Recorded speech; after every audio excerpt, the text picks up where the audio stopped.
Alrighty, time for another video, which I haven't made for a little bit because there hasn't really been much to update or make videos of, but here's the second clutch.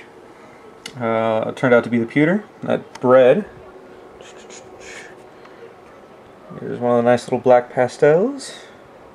These guys are all out of shed, so they should be ready to go for their first meals here soon. So I got 3 black pastels out of this. They all have these crazy little stripes, nice patterns, colors, all that good stuff.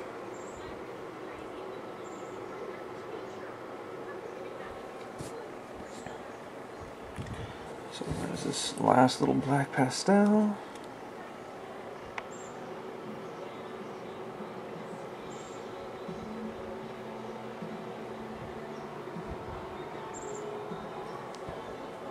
Oops.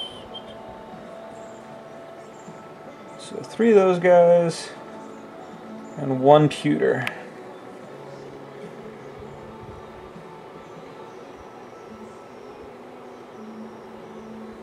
What you got? This guy looks pretty darn good.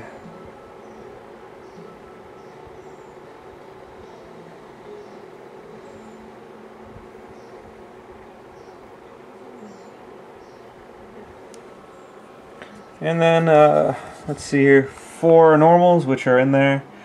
Kind of interesting, the normals all kind of have that little stripe too, that the pewter male had.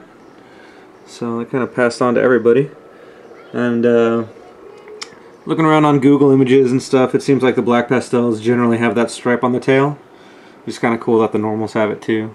And pewter's got it right there. So yeah, I haven't sexed any of these guys. I'll wait till they've had a couple meals, and then I'll decide what I want to sell them for, and they'll be for sale. So, and these normals have some nice little speckling and whatnot too.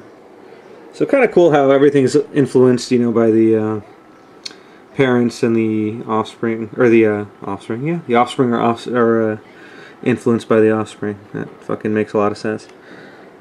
But the mother was totally reduced. She didn't have any alien patterns or anything. So just like that, and I guess the pewter is adding in all that speckling and shit into the normals, which is fine.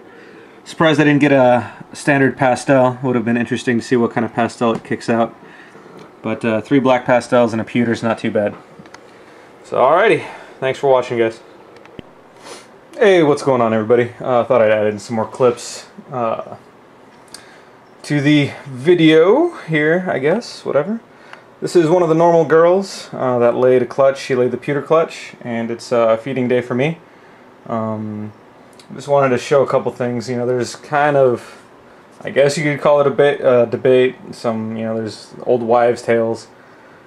People talking about, you know, feeding snakes in different tubs and all this shit, because if you feed a snake in the tub, when you open it up, it's always going to think it's feeding time, and it's going to strike at you. You're going to make it aggressive. No, not the case. Basically, ball pythons have temperaments, and sometimes they're mean, sometimes they're calm. In case in point, you know, if it's an aggressive snake and you're feeding it, it's going to be aggressive. If you feed it as you should, you know, once a week or every 7 to 10 days, it should be fine, along with appropriate meals, meal size, all that crap. Because this tub's open, I'm going to feed her. She's not striking at me.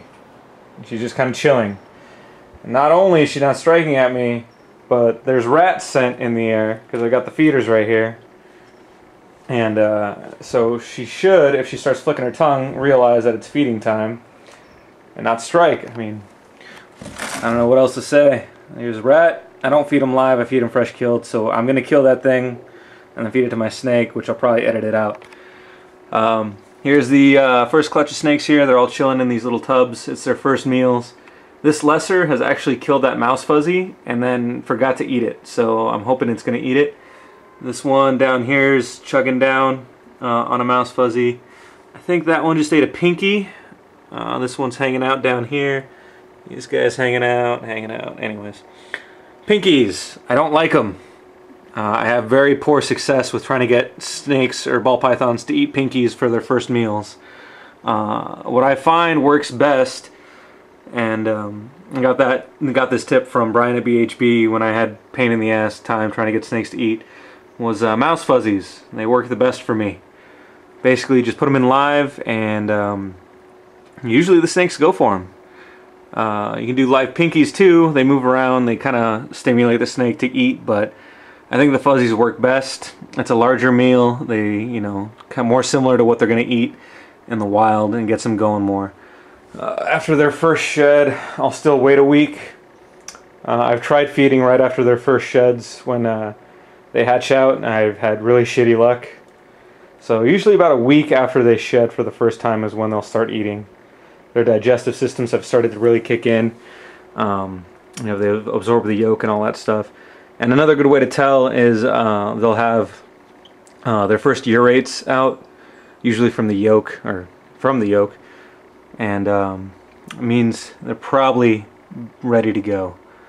So I hope this lesser eats that thing, because that'll be a waste. He just killed it, and now I don't know what the hell he's doing with it.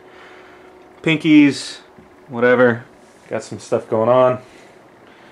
So next up is this big girl. So anyways, what I do with the rats that are alive, and then I whack them over the head, basically. It breaks their neck instantly. That took a little bit of practice, but as you can see, she's now flicking her tongue and she sees it's the meal time. So I just kind of hold it here. Move it around a little bit, try to get her to go for it. I heard another pinky get snapped, so that's good. Great. And maybe one more pinky, I hope. Nah, she's not interested. She was for a bit. No, she doesn't want it. Okay, well, I've got other snakes in here that can eat this rat.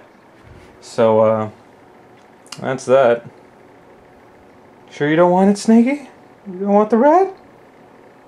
Nah, she doesn't want it. That's fucking annoying. But anywho, that's about it. Thanks for watching, guys.